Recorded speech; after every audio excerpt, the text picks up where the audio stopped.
안녕하세요 minasan. Today, I'm going to show you how to make chicken and broccoli. However, this is not a recipe video, but I do want to try making a cooking video with very cute aesthetic background music and with a voiceover that makes me seem like I am the voice behind the trade announcements. So first you want to salt some water and boil it. Once it's hot, put in your broccoli. Now we want the broccoli really soft, so this is gonna take a while. Close the lid and we go on to the chicken. We put it on a tray, just like that. As you can see, these are very uneven slices, which isn't something you want to do. What you do want to do is drizzle it with olive oil and put some salt and pepper for taste. Flip it over and do the same thing. Now Google says put it in the oven for 20 minutes at 200 degrees Celsius. I put it for way longer than that, but it's okay. This isn't a recipe video, so I'm not accountable. Don't forget to say bye. Bye bye. Next we check on our broccoli. Remember, you should blow the broccoli from boiling water before you taste check. Otherwise, you will burn your tongue and not feel anything at the end. I have done that too many times before. If it's soft enough, pour away the water. Now you have very soft broccoli and you want to destroy it. I use a hand blender, but you can use a regular blender. I put in some cream because it's left over and I think it will just add some creaminess. Now this part will be a lot faster if you use a normal blender, but because I felt like it, I used a hand blender just to see it slowly become a puree. Maybe it's called a purifier, but nobody agrees with me. Then you can mix it up a bit just to check for consistency and add some leftover butter for taste and for that extra creaminess. Then you blend it all up again with the hand blender or the blender, your choice. It really is satisfying seeing it slowly turn into pulp.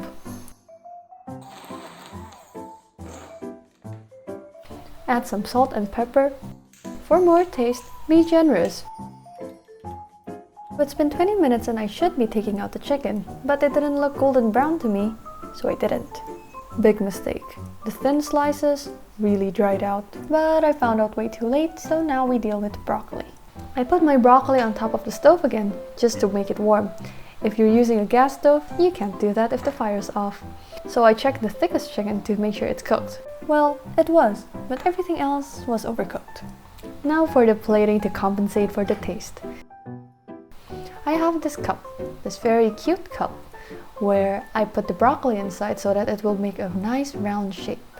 I flatten it with a spoon as I've done with rice and with mashed potatoes before.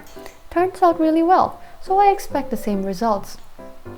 You just flip it over, give it a pat like a baby, and shake it out. Or so I thought. Sadly, this time it did not come out how I wanted to. It became a blob. An ugly blob. No. But be patient, we have cute aesthetic background music, we cannot be angry. Simply put it back in and restart your work. So the second time, I just opt for a very manual spoon styling. And I made a hole in the middle, because I thought I could fit the chicken in there, make it look fancy. That's our task, to make it look as fancy as possible. But I think it will look better on the side. Whoops, wait, the other side is actually golden and more aesthetic looking. Okay, I'll use this side for all the other chicken pieces then. Yes, looking quite nice. This is knoblauch sauce or garlic sauce and I use the smear technique. And as always, I can't make the smear long enough. I should really work on this.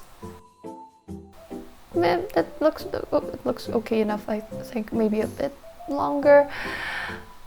I tried. And then salzstangen, my favorite garnish or decoration.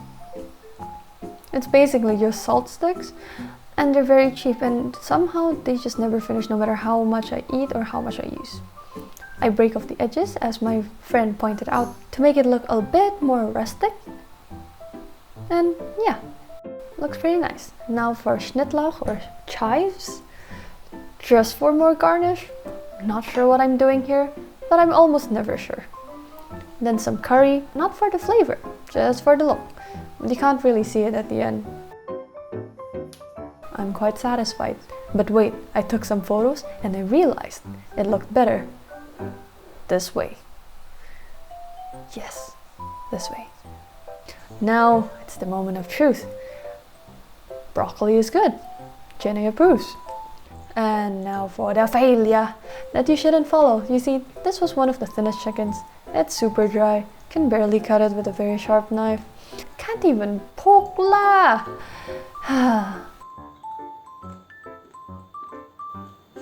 Dry. Yes, Jen, very right. It is dry. You mean the big one's so juicy?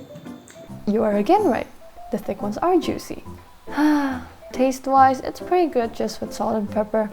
The broccoli also really tastes good. So other than not drying out the chicken, you can actually follow this recipe. Just make sure your chicken's evenly cut and don't leave it in the oven for too long. So minasan, you can check out my other videos. Some are strange, some are deep, but you'll only find out once you click on them. 감사합니다. Auf Wiedersehen!